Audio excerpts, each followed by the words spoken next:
안녕하세요. 오늘은 지난 시간에 이어서 시편 103편 8절에서 18절까지 암송하도록 하겠습니다. 10구절이라 쉽지 않겠지만 그래도 가능하시면 틈틈이 암송하시도록 도전해 보시기 바랍니다. 우리가요, 보통 부모가 나를 사랑한다는 걸 이론으로 깨우쳐서 알지는 않잖아요. 엄마는 나를 사랑하셔 하고 막 세뇌를 해야 하는 게 아니고 그냥 우리가 태어날 때부터 당연히 나의 부모는 나를 사랑한다 라고 알고 살아가잖아요. 마찬가지로 하나님이 나를 사랑하시고 그래서 나에게 인자하신 분이다 라는 게 부모와 자녀처럼 그냥 알아져야 하거든요. 근데 그게 잘 안 되죠. 하나님이 나를 사랑하신다는 부모와 자녀 같은 그런 사랑에 대한 신뢰가 있다면요. 그게 흔들림 없이 믿어지면요.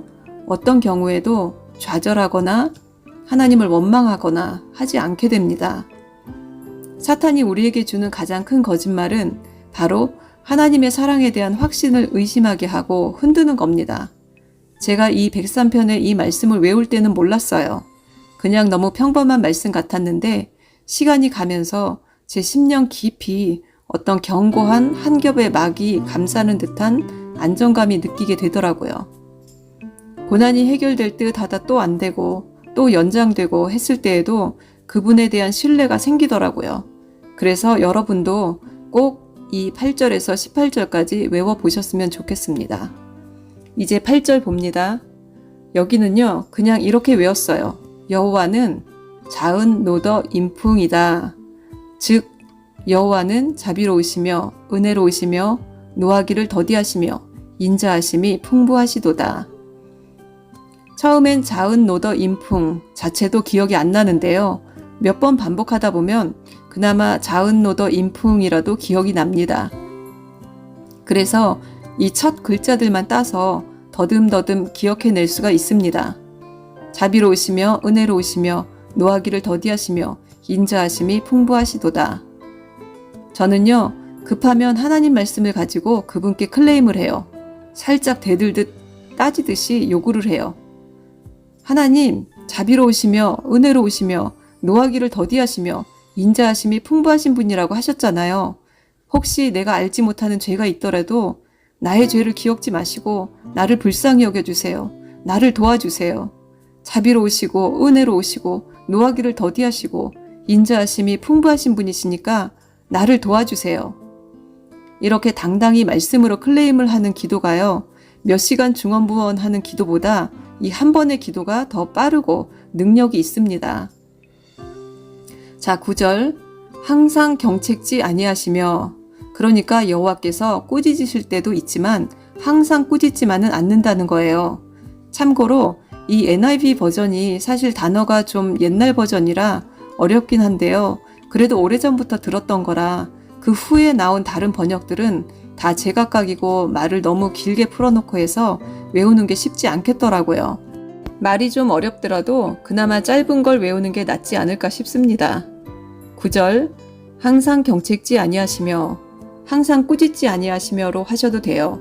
노를 영원히 품지 아니하시리로다. 노하실 때도 있는데 길게 영원히 노하시지 않는다는 거죠. 10절. 우리의 죄를 따라 처치하지 아니하시며, 마치 악당을 처치하듯이 싹 쓸어버리실 수 있는데 그렇게 매몰차게 하지 않으십니다. 우리의 죄를 따라 처치하지 아니하시며, 그리고 또 우리의 죄악을 따라 갚지 아니하셨으니 그랬어요. 우리의 죄악을 따라 갚으셨다면 저도 여러분도 아마 이 자리에 있기 힘들 겁니다. 그런데 저의 딸에 대한 저의 모습도 비슷한 것 같아요. 사춘기 자녀와 언쟁하다 보면 자녀의 행동이나 말로 인해 너무 화가 나고 마음에 상처도 입고 그 당시에는 마음이 차갑게 식어버리는데 그런 감정이 아주 오래 갈 것 같은데 잠깐 지나면 아이도 짠해 보이고 크면 나아지겠지 하면서 아이가 이해가 되고 한다는 거죠.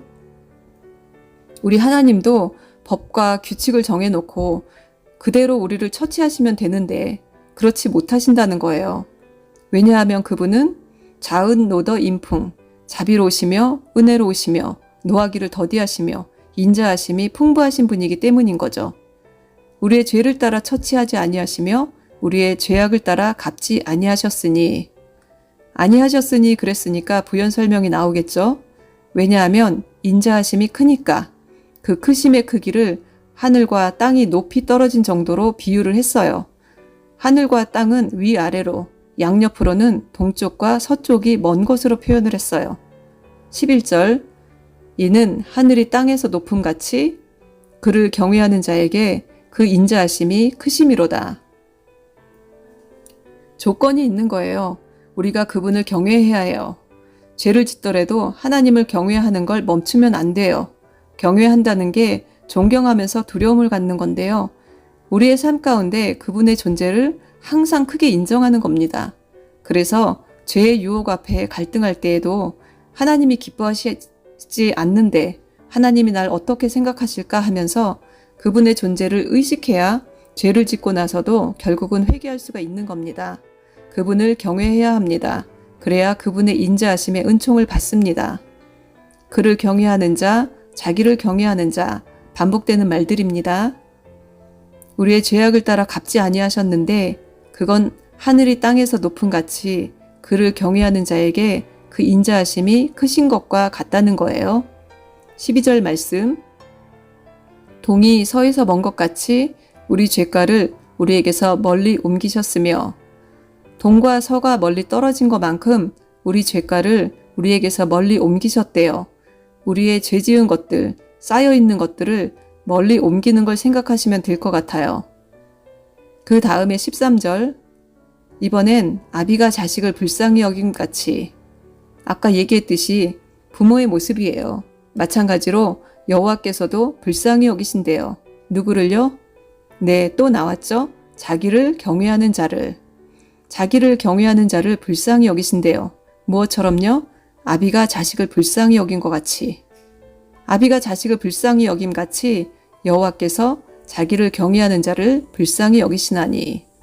왜 하나님이 이렇게 하실 수 있는 걸까요? 14절에 이는 저가 우리의 체질을 아시며 우리가 진토임을 기억하심이로다. 죄성을 타고난 우리의 체질을 불쌍히 여기시는 거예요.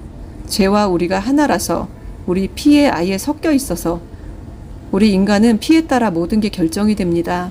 피는 생명을 의미해요. 우리가 받고 태어난 생명은요, 그 피는요, 더럽혀진 피예요. 마귀가 흠집을 내버리고 자신의 것을 그 안에 섞어버렸어요. 그 피가 계속 대를 거듭하고 해도 안 없어진다는 거죠. 그 피를 바꿔야 하는 거예요. 예수님의 피로. 그래서 옛날에 이단들이 피가름이니 뭐니 막 그런 거 의식하고 했잖아요. 그건 이단이에요.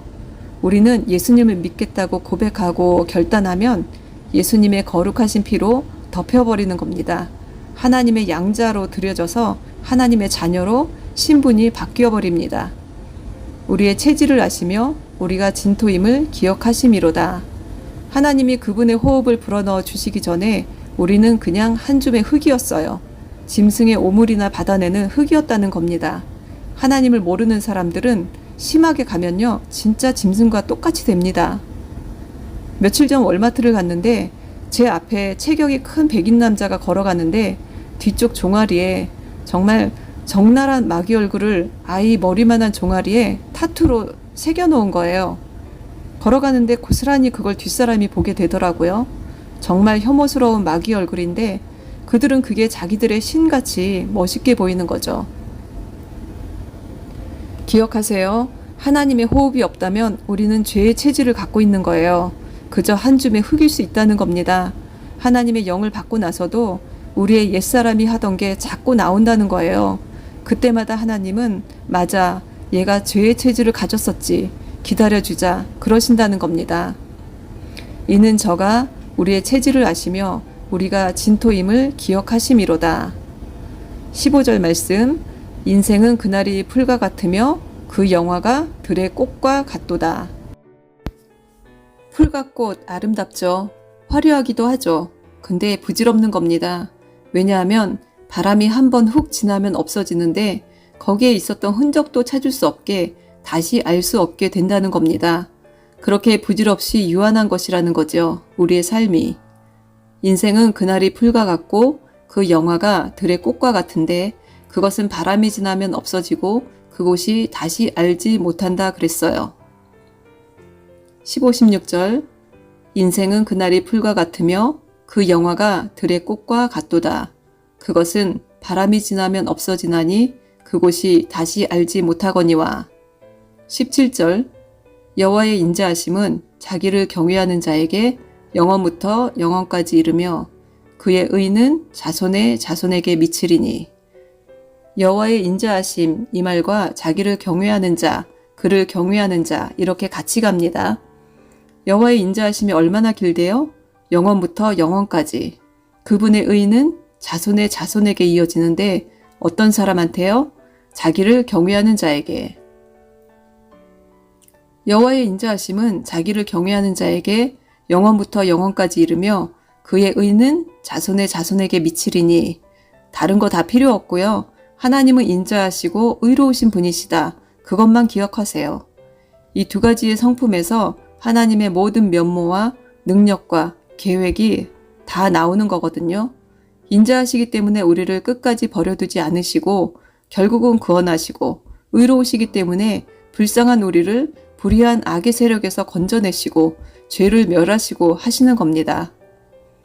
마지막 18절 곧 그 언약을 지키고 그 법도를 기억하여 행하는 자에게로다. 지키고 기억하여 행하라. 느낌은 언약을 기억하는 게 더 잘 어울리는데 지킨다고 했어요. 언약은 절대 깰 수 없는 확고한 거니까 무조건 지켜야 하는 거예요. 법도는 수많은 율법, 법도를 때에 따라 기억하면서 지켜야 하는 거예요. 그래서 지키고 기억하여 행하라. 이 순서로 외우시고요. 그 사이에 그 언약과 그 법도를 끼워 넣어 주세요.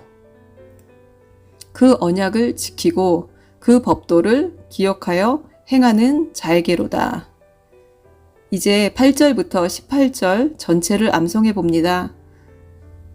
여호와는 자비로우시며 은혜로우시며 노하기를 더디하시며 인자하심이 풍부하시도다. 항상 경책지 아니하시며 노를 영원히 품지 아니하시리로다. 우리의 죄를 따라 처치하지 아니하시며 우리의 죄악을 따라 갚지 아니하셨으니 이는 하늘이 땅에서 높음 같이 그를 경외하는 자에게 그 인자하심이 크심이로다. 동이 서에서 먼 것 같이 우리 죄가를 우리에게서 멀리 옮기셨으며 아비가 자식을 불쌍히 여김같이 여호와께서 자기를 경외하는 자를 불쌍히 여기시나니 이는 저가 우리의 체질을 아시며 우리가 진토임을 기억하심이로다. 인생은 그날이 풀과 같으며 그 영화가 들의 꽃과 같도다. 그것은 바람이 지나면 없어지나니 그곳이 다시 알지 못하거니와. 여호와의 인자하심은 자기를 경외하는 자에게 영원부터 영원까지 이르며 그의 의는 자손의 자손에게 미치리니 곧 그 언약을 지키고 그 법도를 기억하여 행하는 자에게로다. 아멘. 자, 말씀으로 내 영과 혼에게 선포합니다. 나는 하나님을 경외합니다. 나의 온 마음을 다해 나의 삶을 통해 하나님을 경외합니다. 내게 베푸신 하나님의 인자하심은 영원부터 영원까지 이릅니다. 오늘도 하나님은 나를 품어주시고 용서하여 주시고 나에게 기회를 주시고 새로운 문을 여시고 나를 위해 싸우시고 나를 위해 일하시고 계십니다. 나는 죄에서 자유한 자입니다. 나의 모든 죄와 죄책감에서 나는 해방이 되었습니다. 하나님은 기억하지 않으십니다. 나는 오늘 다시 새롭게 시작합니다. 새 날이 되었습니다. 아멘. 여러분, 여호와는 자비로우시며 은혜로우시며 노하기를 더디하시며 인자하심이 풍부하신 분이십니다. 믿으시고 감사로 찬송을 드리세요. 그러면 여러분의 삶의 모든 얽히고 매인 것들이 다 풀어질 것입니다. 인자하신 하나님이 일하시고 역사하실 것입니다. 오늘 하나님의 인자하심을 풍성히 받으시는 하루 되시길 그리스도의 이름으로 축복하며 기도합니다. 수고하셨습니다. 샬롬.